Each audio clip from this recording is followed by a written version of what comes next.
안녕하세요. 아침TV 하경숙입니다. 우리나라는 대통령이 되면서 너무 많은 돈을 쓴 게 문제입니다. 많은 돈을 쓰면서 쓰지 않는다고 주장하는 그런 것들이 대통령이 되는 게 문제라고 생각합니다. 우리나라 대통령 집무실은 원래는 이승만 대통령 때는 경무대였습니다. 박정희 대통령이 청와대란 이름으로 인왕산 자락에 청와대란 큰 건물을 지어서 대통령이 근무하는 그런 공간을 수십 년간 이어왔습니다. 그것을 좌파가 대통령이 되면서부터 대통령 상징인 청와대를 거기 있는 꼴을 못 보고 계속 옮긴다는 말을 했습니다. 너무 큰 부지에 있었다 그거죠. 너무 사치스럽다 그거죠. 국민 곁으로 가겠다 그거죠. 그러면서 2017년에 문재인이가 대통령 나오면서 내건 공약이 뭡니까? 광화문 시대를 만들겠다. 청와대를 버리고 나오겠다. 국민과 소통하겠다. 그러면서 광화문 시대를 선언했습니다.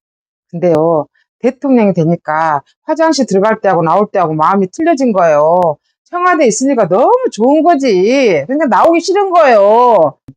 2018년에 대통령 광화문 시대 위원회를 발족을 했습니다. 위원장은 유홍준이라고 굉장히 유명한 사람이죠. 나의 문화유산 답사기, 그것을 쓴 사람입니다. 저변으로 굉장히 독자가 많고 알려진 사람이었습니다. 이런 사람이 좌파였다는 게 너무나 가슴 아프지만 이 사람이 광화문 시대 위원회 위원장을 맡았습니다. 2019년에 광화문 시대 위원장 유홍준은 발표를 했습니다. 광화문이 나올 데가 없다. 비용도 안 되고 보안도 문제다. 그래서 광화문으로 옮기기가 어렵겠다. 이렇게 발표를 했습니다. 따라서 문재인이가 공약으로 걸었던 광화문 시대, 이거는 공약이 파기된 겁니다. 2022년에 윤석열 대통령이 대통령 후보로 나오면서 다시 청와대는 가십거리에 또 오르기 시작했습니다. 광화문 시대를 열겠다. 아니, 청와대를 국민한테 돌려주겠다. 그리고 광화문 시대를 열겠다 했는데 광화문은 역시 옮길 데가 없다는 겁니다. 그래서 심사숙고해서 옮긴 데가 지금의 용산 대통령실입니다. 지금의 용산 대통령실에 옮길 때 450억인가 들었다고 지금의 민주당이 얼마나 난리를 쳤습니까? 돈을 그렇게 많이 들여서 옮겼다고. 근데 이 청와대에서 대통령실을 옮기는 것은 좌파들, 문재인 때부터 계속 내건 공약이었잖아요. 지기들이 한 것은 괜찮고 남이 한 것은 못 봐주는 겁니다. 가십거리였습니다. 계속 공격하고 또 공격했습니다. 대통령실에 윤석열 대통령이 3년 있었잖아요. 드디어 2025년 이재명이가 다시 대통령이 됐습니다. 대통령이 되면서 공약이 뭐였습니까? 옮길 데가 없으니까 대통령실에 잠깐 옮겼다가 청와대에 조금 있다가 세종시로 옮긴다는 거였습니다. 근데요, 대통령실에 옮겨서 가서 보니까 왜 그렇게 수돗물을 많이 쓰는가 봤더니 개 수영장이 있었다는 거지. 윤석열 대통령을 공격할 게 그렇게 없었지. 개 수영장 때문에 물 많이 썼다고 그게 공격거리였습니다. 그러더니 3개월 내로 청와대로 다시 옮긴답니다. 국민들한테 돌려준 청와대를 이재명이가 리모델링해서 다시 들어간답니다. 그러면서요, 259억인가 얼마가 드는데요. 윤석열이 용산으로 옮긴 것보다 120억인가 전략을 했답니다. 이게 전략이 아니라 259억인가가 다시 들었다는 게 문제인 겁니다.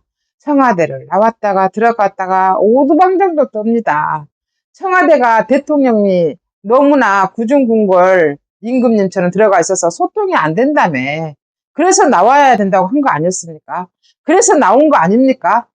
근데 다시 청와대로 또 구중궁궐 대통령 아방궁으로 들어가겠다고. 이래서 좌파들이 뭐라고 말하기도 어렵지만 이게 문제입니다. 돈을 물쓰듯이 합니다. 다시 청와대로 간 게 259억밖에 안 되니까 120억이 전략됐대. 이건요, 돈을 더 쓰는 겁니다.